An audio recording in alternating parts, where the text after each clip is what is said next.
Welcome back to Superhuman Customs, everybody. I'm your host, Steven Human, and today we are doing a Mongul figure. Now, I got this guy from Big Bad Toy Store for 20 bucks, so 50% off. I figured that was a good buy, and I like the character of Mongul. What we're gonna do with him today is we're gonna play around a little bit.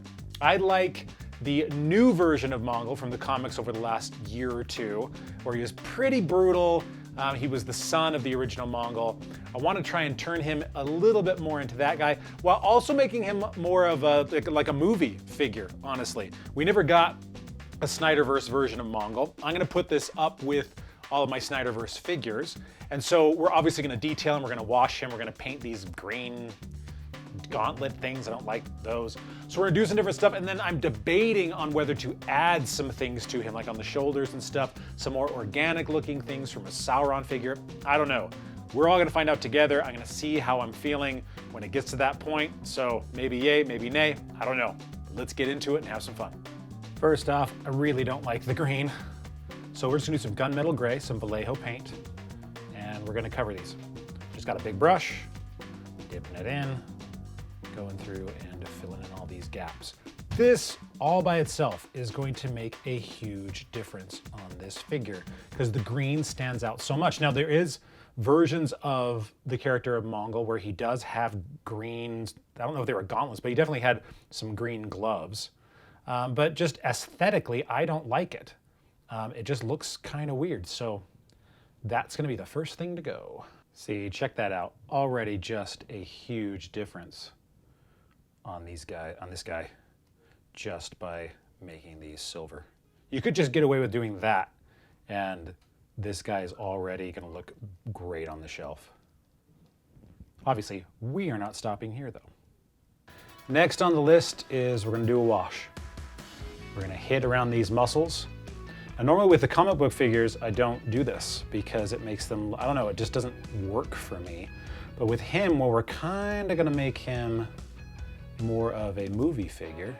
I do want to hit all these because you've seen, like with all the other figures from the movie universe, that when I've done this, it really just adds so much character to them and it hits all their textures. Now he doesn't have any textures, he's just flat right here. But this will still work really nicely. So we're gonna go through here and we're going to, thank you, Dashel. Okay. And we're also just gonna go through on all of the technology here, same deal. And fill in these little details. There's lots of cool details in here.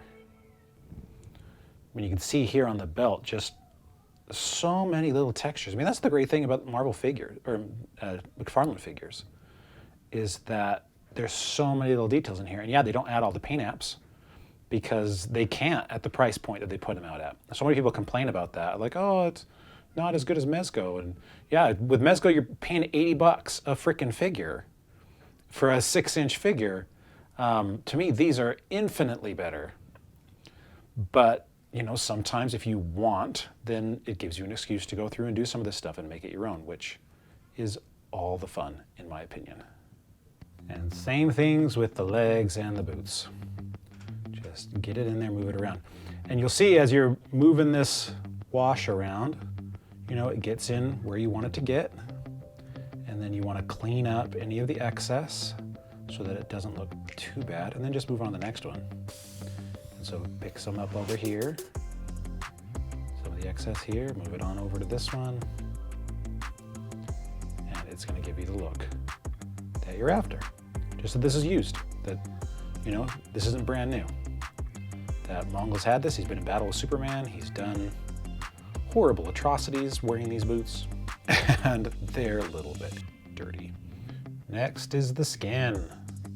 We're gonna do the same thing. This already has a little bit of a wash on it in some places, just kind of like around the eyes, but nothing too spectacular. So we're just gonna go over the top. I'm not gonna go over the teeth. The teeth already have a beautiful, disgusting looking wash on them. So, but what I'm gonna do here is I'm gonna move it around and get it all kind of on there.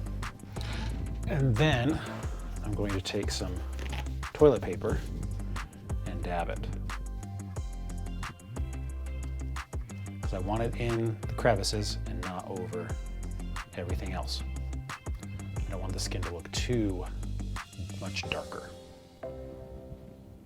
Arms, same thing, and the arms particularly have a great texture to them. And what we're going to do after we get through all this stuff and the stuff is dry, we're going to go over these veins with a lighter yellow so they really stand out. I think that's going to look really, really cool. So get it in here and then dab, and you can see the difference. All right, we're done with this arm, and you can already tell the difference between those two. Everything kind of pops on this one, everything kind of bleeds into each other. That's what we're looking for. That's the kind of look that we want for our movie Mongul. We're going to take a little bit of this Citadel paint, this yellow, and we're going to go over the top of some of these veins, just nice and light. I want them to stand out against everything else. I don't want them to be too bright, but I do want them to be noticeable. So I'm just getting a little bit of yellow on here and going over the top. And you can see they're starting to stand out.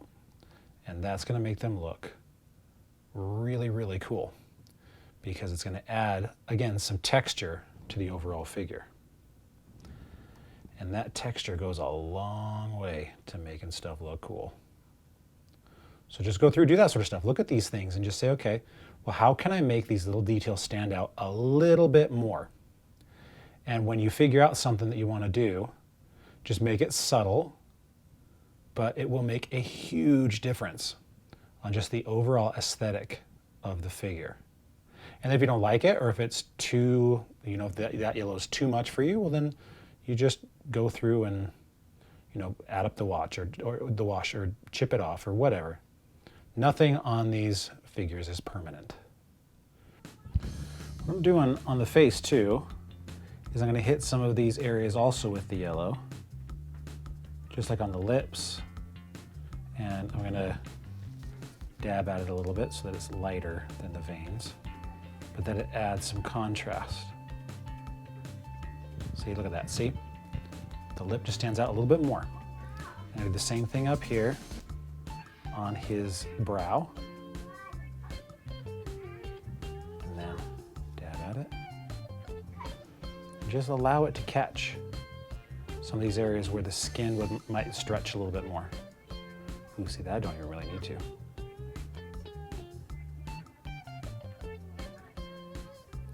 It just adds a little bit of contrast there. Now we're getting into uncharted territory. I'm thinking of adding these like spike things here to his shoulders.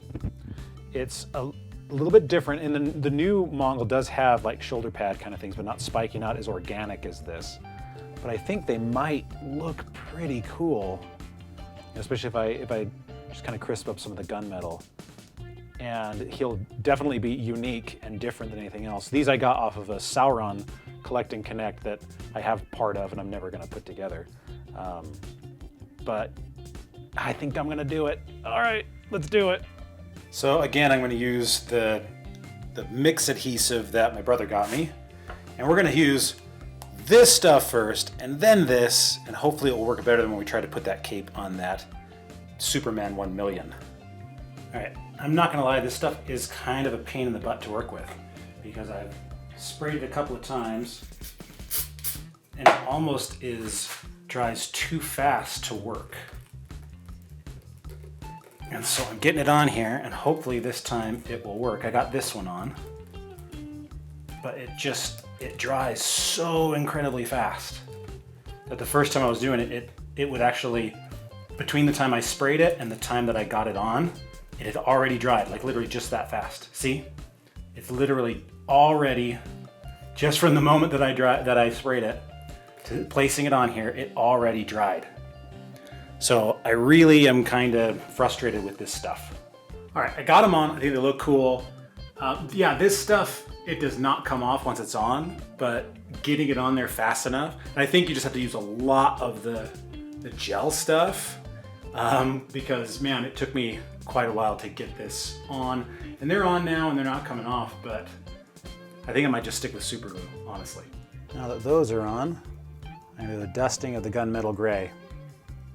and lighten them up a little bit so that they match the rest of what we've done. And then I'm gonna put a little bit of silver on too, just to make it hit so that it looks a little bit more like in here.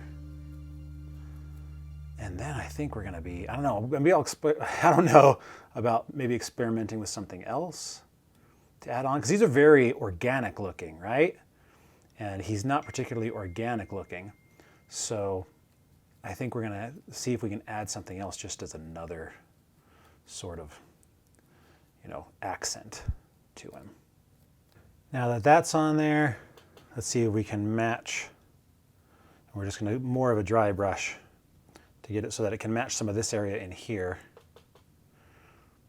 And hopefully it'll look like they, you know, came from the same place. I know doing this is always a risk because of the fact that he does not have a lot of organic lines. All of this is very technical, you know, and that's fine. You know, it looks cool. But by adding these, I've added a little bit more organic to it. And so there's a little bit of a disconnect, but I think it looks pretty cool. So we're just gonna move through and add this silver in here. And I'm gonna do the same to the gauntlets so that they get lightened up a little bit because they are very dark. The gunmetal gray is obviously darker than the silver. But I'm just gonna dry brush over the top, move it around. And you can see it's darker in there. That's gonna look so good when we're done. Yeah, we're doing the more realistic kind of a thing here. We're wanting to go more organic. What if we had, like, he's got a little loincloth right here, kind of, and we could use this tattered cape.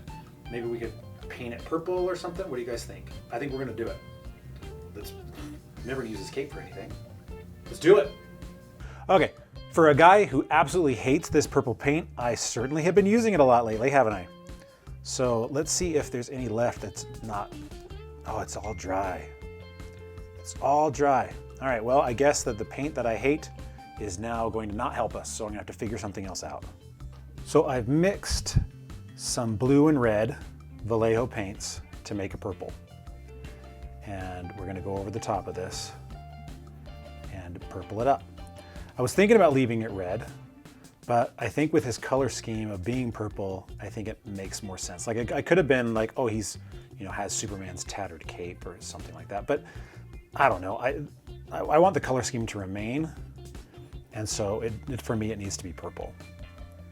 And that coverage, that's going on so nice and quick. And remember, whenever you're mixing paints, mixing them the same way the second time is probably not going to happen. So make sure to do enough so that you can paint what you need to paint. While we're waiting for the cape / loincloth to dry, I'm going to put some mud on his boots and stuff. Just dirty him up.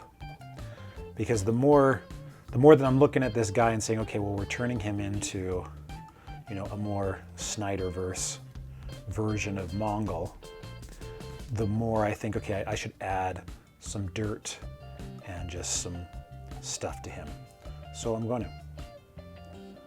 just gonna dirty him up a little bit. Maybe add a little bit of blood too. He is a horrible gladiator after all.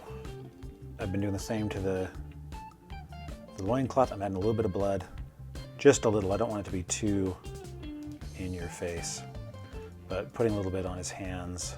I think it just shows that he means business.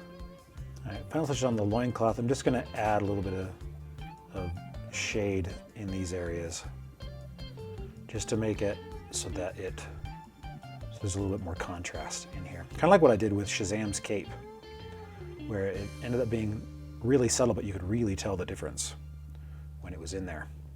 And that's what I want. I just want things to stand out a little bit more textured. In my opinion, all of the risks have paid off. I mean, this guy is looking great. We're gonna do one more thing to him, like we did with the other Mongul and with some of the other figures. We're gonna add some glow-in-the-dark paint here on his symbol. so that it can stand out, so that it will catch the light a little bit differently and have a glow, a natural glow. And I think that will do it for this character. I am really surprised at how cool this guy turned out. When I decided to do, you know, these shoulder pad thingies, I thought, okay, it's too organic, I'm not gonna really be able to pull it off, but we'll try it. But adding this like loincloth thing that's all tattered, it just plays into it. It adds so that it makes it look like, you know, he's been in battle. It's much more organic. I'm happy with how he turned out. I've got this little weapon here that I took from an old Spawn toy. This guy is very exciting to me, because originally I was just like, oh, we'll just do some paint apps. And so this guy is cool. He's gonna be my Snyder cut version of Mongul. If Mongul ever appeared in the movies, this is what he would look like, in my opinion.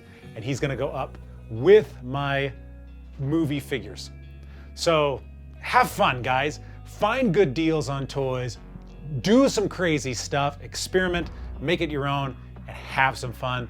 I'm Stephen Human. Check out stephenhuman.com for all of my novels. I am a science fiction thriller novelist, so if you like Twilight Zone, if you like comics, that sort of stuff, check out my books, and I will see you guys next week.